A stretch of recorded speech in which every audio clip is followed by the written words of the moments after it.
একই স্বাদে একই রকমভাবে সয়াবিন রান্না খেতে ভালো লাগছে না? তাহলে একবার আমার এই পদ্ধতিতে ফলো করে রান্না করুন, দেখবেন সয়াবিনের স্বাদ হবে দ্বিগুণ। আর বাচ্চা থেকে বড় সকলেরই খুব পছন্দ করে খাবে। ভাত, রুটি, মুড়ি সব কিছুর সঙ্গে খাওয়া যেতে পারে। আসসালামু আলাইকুম, সকলেই কেমন আছেন? আলহামদুলিল্লাহ সকলেই ভালো আছেন, সুস্থ আছেন। এখানে আমি প্রথমে যেটা করলাম, 1 প্যাকেট সয়াবিনকে আমি গরম পানিতে কিছুক্ষণ ভিজিয়ে রেখে দেবো।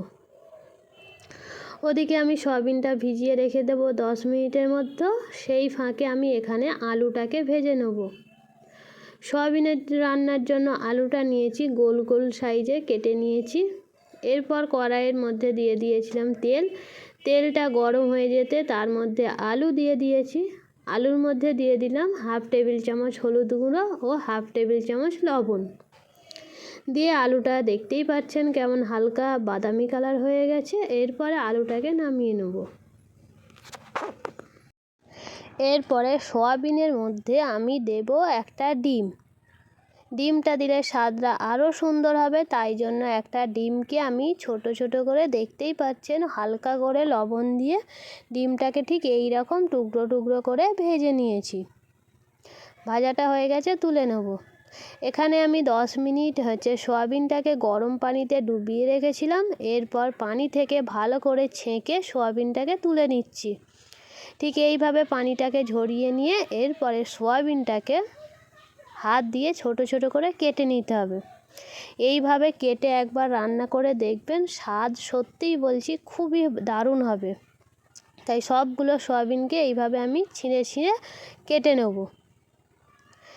সবগুলো সয়াবিন প্রায় কাটা হয়ে যাওয়ার পর এটাকে আমি ভাজা করে নেব। তার জন্য কড়াইয়ে দিয়ে দিয়েছিলাম তেলের মধ্যে সয়াবিনটা দিয়ে এতে দিয়ে দিয়েছি অল্প করে হলুদ গুঁড়ো আর অল্প করে লবণ দিয়ে এই সয়াবিনটাকে একটু খুব সুন্দর করে 5 মিনিটের মতো নাড়াচাড়া করে ভাজা করে নেব, যতক্ষণ না সয়াবিনের কালারটা হালকা বাদামি কালার হয়ে আসছে।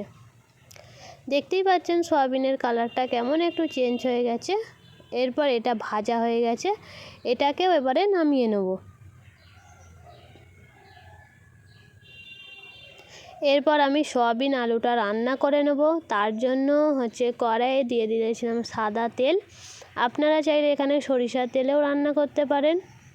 তেলটা গরম হয়ে যেতে দিয়ে দিয়েছি একটা তেজপাতা, 2টো কাঁচা লঙ্কা চেরা আর একটা বড় সাইজের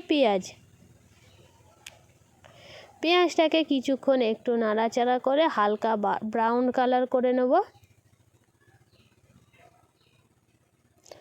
তাই পেঁয়াজটাকে একটু ভালো করে একটু নাড়াচাড়া করে নিচ্ছি, যতক্ষণ না এর কালারটা একটু চেঞ্জ হয়ে আসছে।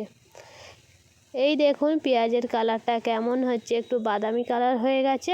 এরপরে এতে দিয়ে দিলাম আদা আর রসুন বাটা। আমি আদা রসুনটাকে একসঙ্গেই বেটে নিয়েছিলাম। এই আদা রসুন বাটাটা দিয়ে দিলাম এর মধ্যে।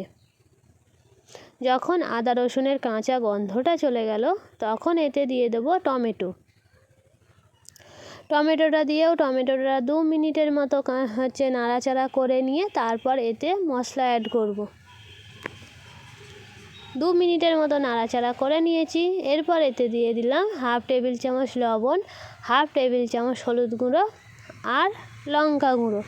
এখানে আমি লঙ্কা গুঁড়োর পরিমাণটা কমই রেখেছি, যেহেতু বাচ্চারাও খাবে আর কাঁচা লঙ্কা আছে, তাই এতে লঙ্কা গুঁড়োটা কম করে দিয়ে দিয়েছি। তারপরে দিয়ে দিলাম কাশ্মীরি মির্চ। সয়াবিনের তরকারির কালারটা খুব সুন্দর জন্য দিয়ে দিলাম কাশ্মীরি মির্চ। এরপরে অল্প করে পানি দিয়ে মশলাটাকে খুব ভালো করে কষিয়ে নেব, যতক্ষণ না মশলা থেকে তেলটা পুরোপুরি ছেড়ে যাচ্ছে। তাই মাঝে মাঝে অল্প করে পানি দিয়ে মশলাটাকে খুব সুন্দর করে কষিয়ে নেব।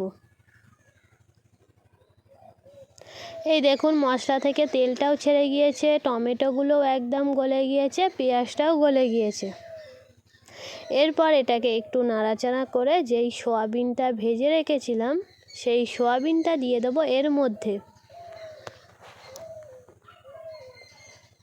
এরপর ভেজে রাখা সয়াবিনটা এর মধ্যে দিয়ে দিলাম, দিয়ে এরপরে এটাকে একটু সুন্দর করে মশলার সঙ্গে সয়াবিনটাকে একটু নাড়াচাড়া করে নেব।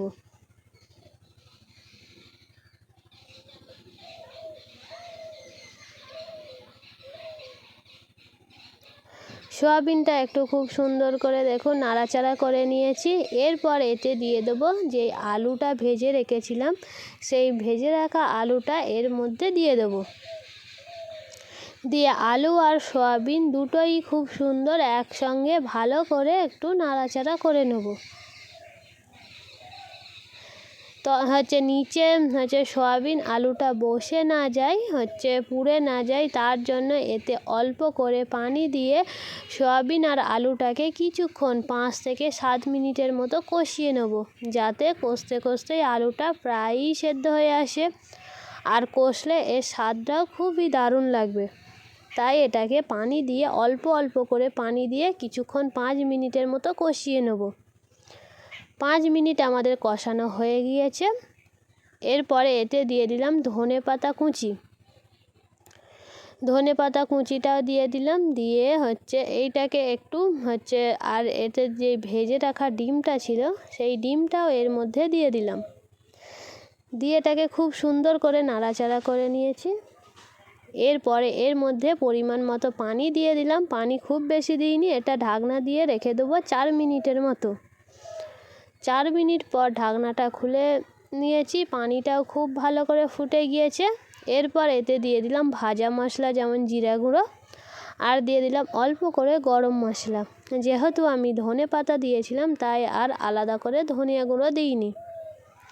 এটাকে খুব সুন্দর করে নাড়াচাড়া করে এরপরে এটাকে নামিয়ে নেব। এই দেখুন একবারও তরকারিটা কত সুন্দর হয়েছে। আর বাচ্চাদের জন্য ঝালও দিইনি, এটা খুব বাচ্চারাও পছন্দ করে খাবে। আপনারাও ভাত, রুটি, মুড়ি দিয়ে সব কিছুর সঙ্গেই খাওয়া যায়। আর এই রেসিপিটা আপনাদের কেমন লাগলো কমেন্ট বক্সে জানাবেন। যদি ভালো লেগে থাকে তাহলে একটা লাইক করে চ্যানেলটাকে প্লিজ সাবস্ক্রাইব করে পাশে থাকবেন, যাতে পরের ভিডিও নোটিফিকেশান প্রথমেই আপনাদের কাছে যায়। বাড়িতে এই রেসিপিটা ট্রাই করবেন, অবশ্যই জানাবেন যে খেতে কেমন হয়েছে।